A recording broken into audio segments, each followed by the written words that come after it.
Do you think that Mounjaro is the only thing saving you from food chaos? Do you trust yourself around food? Do you have a history of binge eating, overeating, obsessing about food, food noise taking over every aspect of your life? Then I don't think you're alone. I think trusting yourself is one of the biggest things that we have to try and learn to do on this weight loss journey that we're on, this deep delve into our psychology, our eating habits, what we're going to do going forward, how we're approaching life, how we're managing emotions, missing out on things because, we're not able to eat, all of those things that come along with taking a GLP-1 medication to help with weight loss. As you know, I've been on Mounjaro now for, well, I'm in my 30th week. So more than 6 months. I'm sort of the 7 month mark at the moment. But I do still have moments of fear, comparison, self judgment, self criticism, wondering, what's going to happen when I stop Manjaro? Am I going to gain the weight back? Oh, I've done this before. I've been here before. I've lost loads of weight in the past. But it's trying to get on top of those thoughts. It's trying to keep it all in perspective and work with what you have at the moment, in the moment, and recognize that Manjaro is a tool. It is not the answer to everything. We have to take accountability for what we're doing now, for what happened in the past, for all the bad mistakes we've made. But we don't need to constantly beat ourselves over the head with those mistakes, or reprimand ourselves or punish ourselves into submission.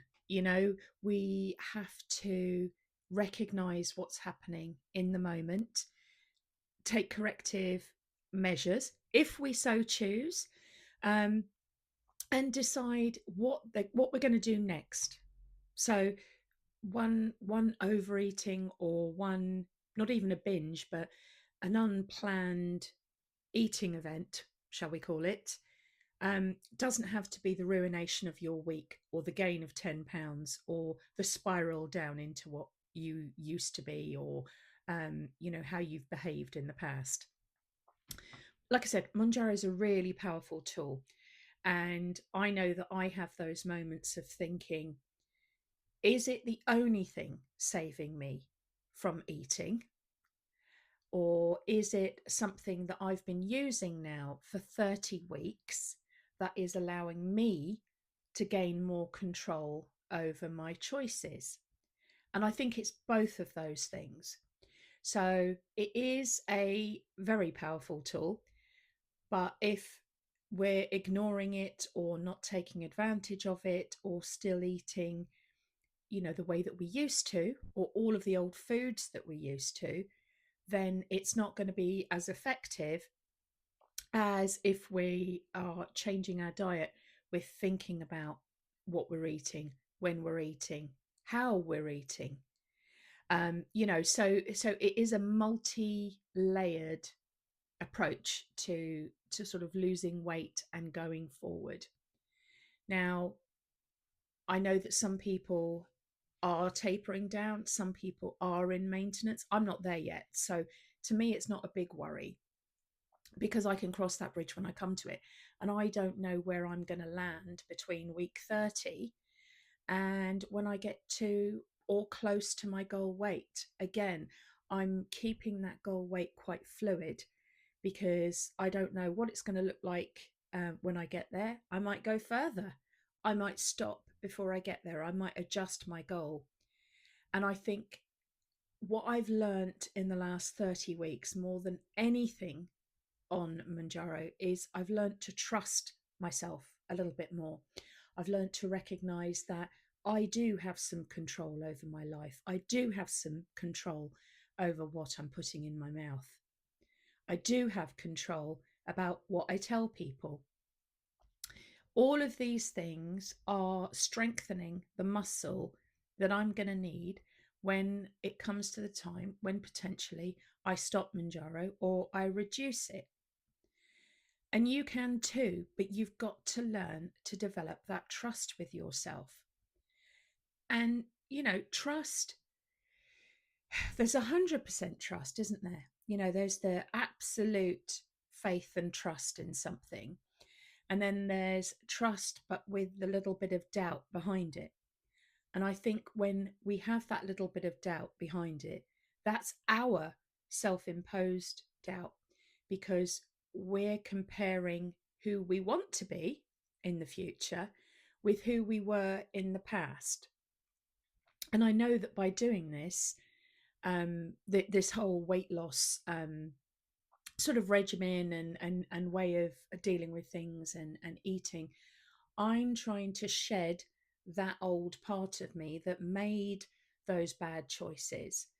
And so I am trying to learn to trust myself 100%. And that's hard.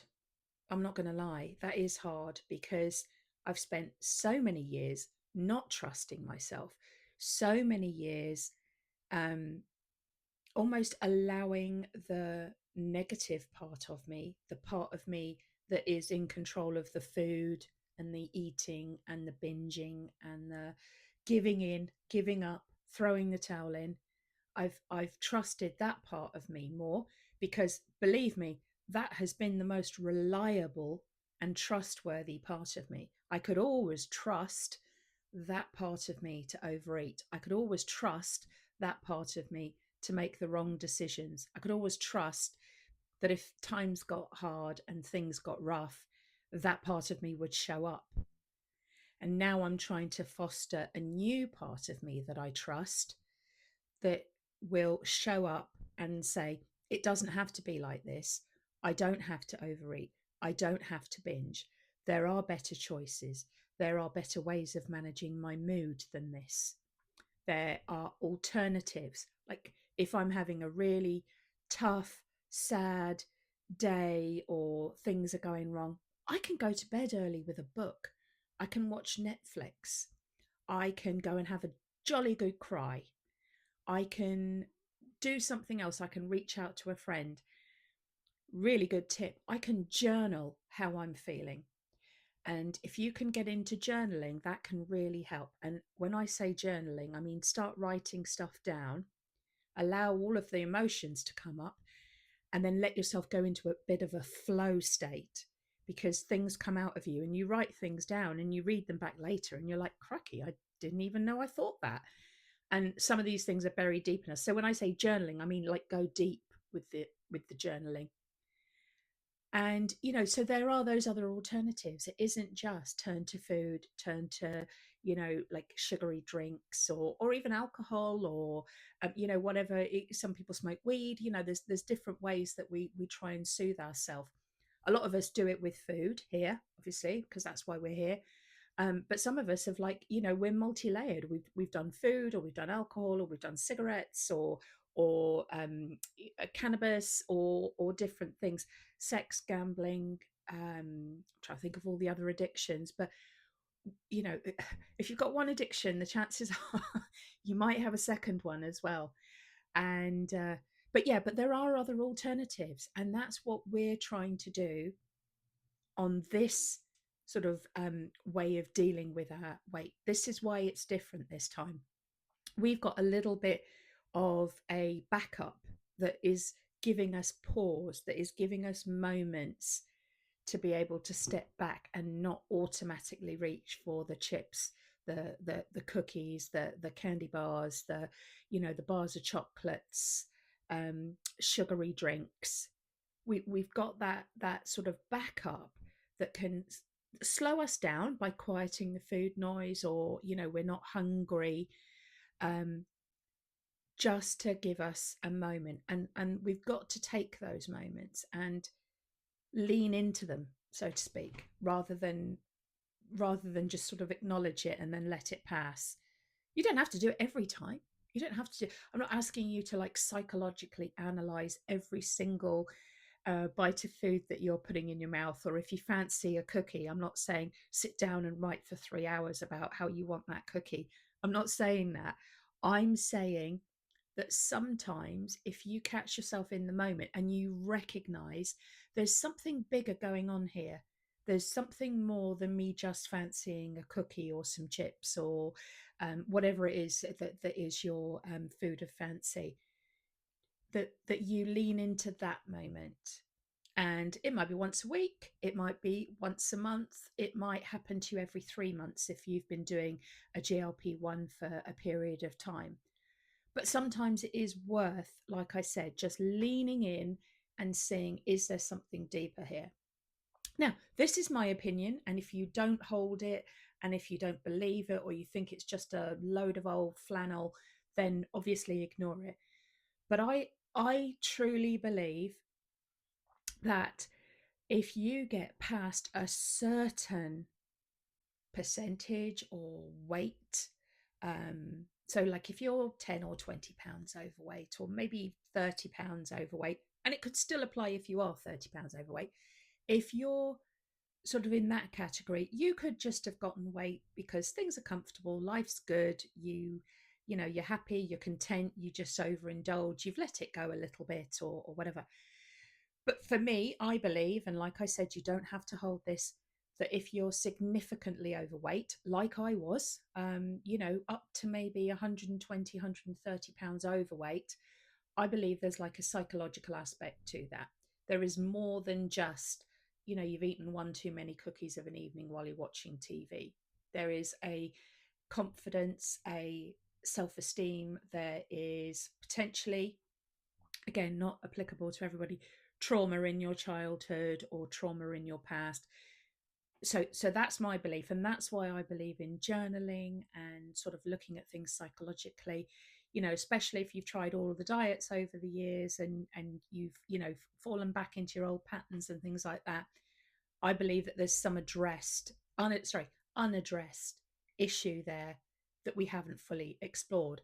And that's why, again, I think GLP-1s and Mounjaro in my case are very beneficial because they give you that little gap to be able to kind of like go, I'm going to look into this right now and sort of delve into it a little bit more.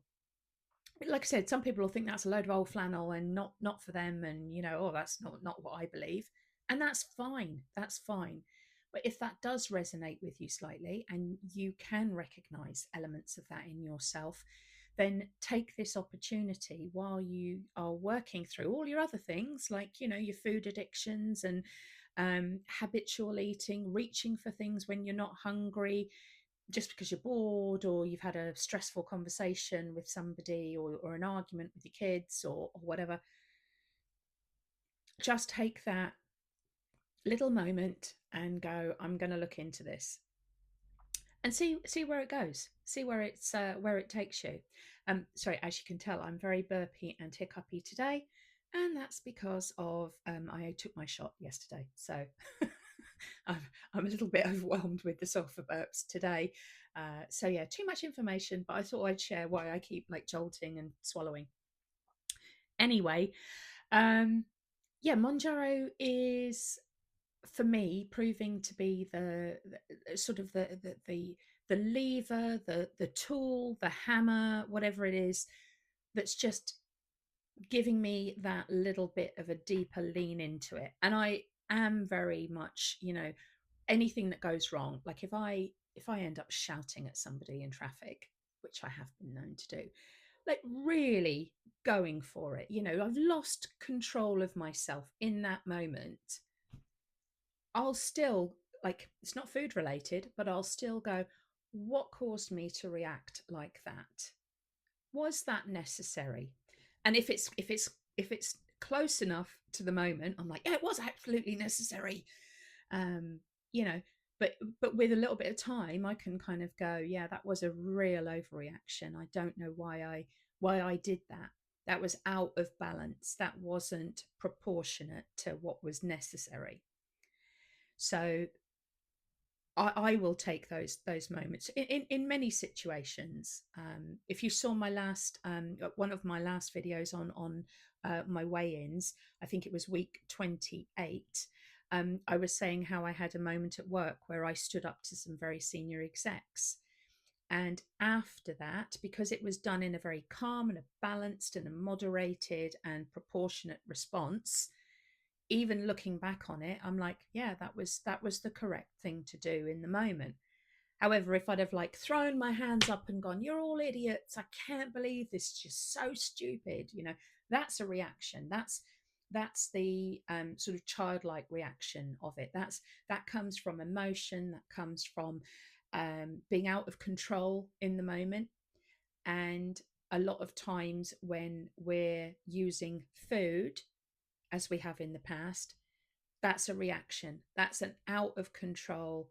I don't know what to do with myself. I just need to change my state, or I just need to change my feeling, or I can't deal with what has come up inside of me right now. So I'm going to use food. So like I said, some people just won't resonate with that at all. They'll be like, well, that's never happened to me. I really like cookies, or I really like chocolate or crisps, or whatever it is. So take these moments, like I said, to have a look, to do a little bit of examination and think, is there anything I can do in this moment that's going to improve it? And there might not be, and you might just need to like eke it out, or use the fact that Mounjaro is not making you hungry, your food noise is quieter, and your cravings aren't as much. Use that to go, well, I'm not gonna do that right now. I'm not gonna eat a bag of Doritos, um, and then see how you feel in a little bit, and maybe you can go back to that moment. So overall, I think I've kind of gone not off on a tangent, because it is all relevant, to some of you, not for all of you, and the ones that it's not relevant to might have left already. So, um, but just take the moments that you have to look at this, to build trust in yourself. That's what I want to do. I want to know that in most given situations, I can trust myself. I can trust myself to make the right decision. I can trust myself to eat the right amount. I can trust myself that when I'm full, I can stop eating, knowing full well if I'm hungry again in an hour, I can go back and eat whatever's left. So I'm not saying that you can never eat a plate full of food again. I'm not saying that you can't ever eat a bag of chips again or whatever, but separating out hunger, cravings, mood, feelings is probably going to be able to help you start to build trust in yourself, and allowing yourself to enter situations where there's going to be triggers, or people that have caused you to overeat, self harm with food, um, go home and binge previously. There are alternatives. That's what I'm saying. But learning to trust yourself, I think, is one of the biggest benefits that we can get from this. And it's by strengthening those muscles. And for me the difference is, because I've got Mounjaro kind of like as my backup, or whether it's my backup or it's the leading charge, if you like.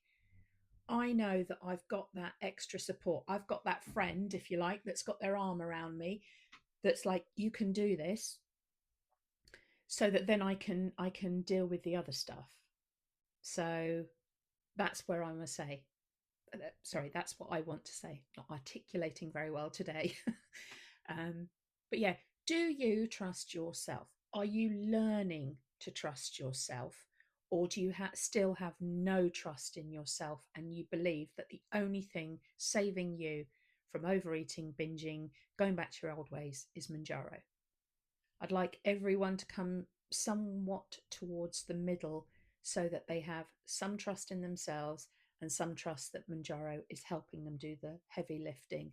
but also some trust and faith that in the future you're going to be able to do that yourself. That's what I hope for me. So because I hope it for me, I hope it for you too, or I wish it for me, I wish it for you too. So anyway, if you're watching this on Wednesday the 23rd, I'm in Chicago with my daughter having an amazing time. Well, hopefully, we might be fighting like cat and dog. We do that as well. So it's lots of love and lots of fighting. So, but yeah, I will be back again. I'm probably not going to do a weigh in while I'm away, um, for obvious reasons. But I will be checking in. So if you are watching today, thank you very much. I will be back again at some stage.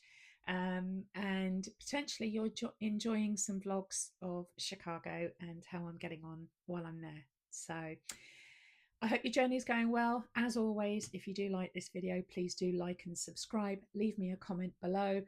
Comments might not be answered as promptly as they have been if I'm on holiday, but I will try and put a heart or just a thank you. So yeah, bear with me while I'm away having fun. All right, take care, everybody. Bye bye.